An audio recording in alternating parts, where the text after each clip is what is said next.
This film was color corrected by professional at Kodak. The outcome was a film that kept the majority of the image's information while still producing a nice looking image. In this section we will relate A star, B star plots which are derived from RGB values. Each point on the plot represents a Macbeth color patch. As the point goes out from the center, the color is said to become much more vivid. Looking at this plot, it shows that going from Rec. 709 profile to the log C profile, the image becomes less vivid.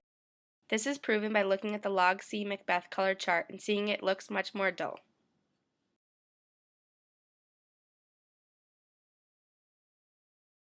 This woman's blue shirt and the men's black shirts in the Rec. 709 compared to log C once again shows this.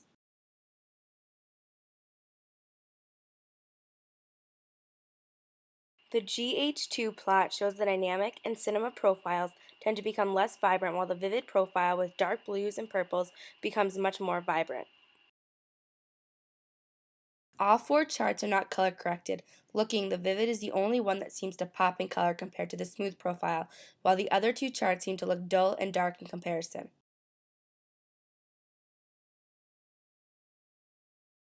The vivid sequence may seem darker than the smooth sequence, but the crayon box and the scenes seem to be fuller in color compared to the dynamic and cinema sequences.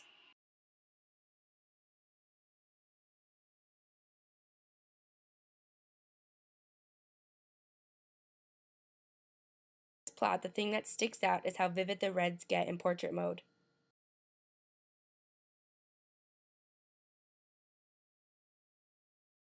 Looking at the Macbeth charts, the portrait profile shows how the reds become much more vivid.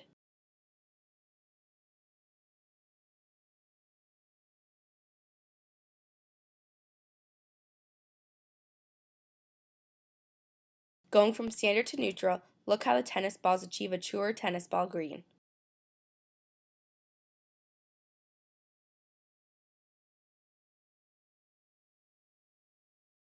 Looking at the faithful profile compared to the standard, the red cups become much more dull.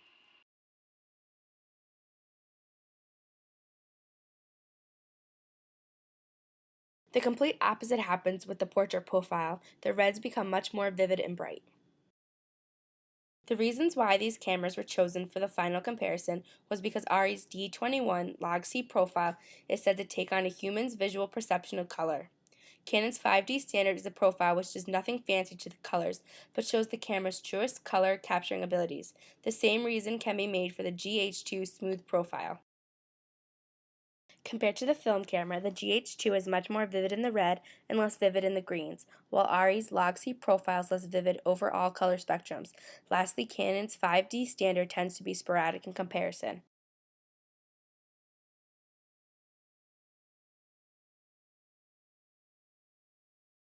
It's important to know that the person who did the compositing has had time in the field doing this work.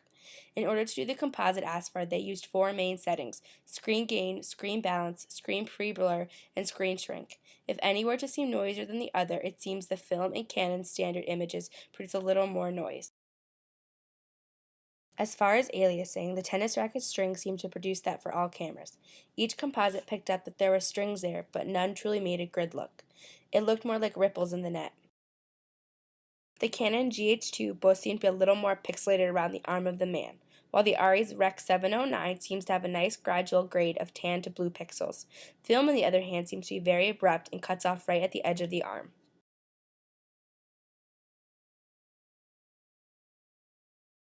By the compositor standards, the color-corrected film camera was the worst to composite, then the Canon, next the GH2, and lastly the ARRI. No matter the difficulty of the composite, one cannot predict how composite will look. Sometimes this comes down to the camera's capturing ability.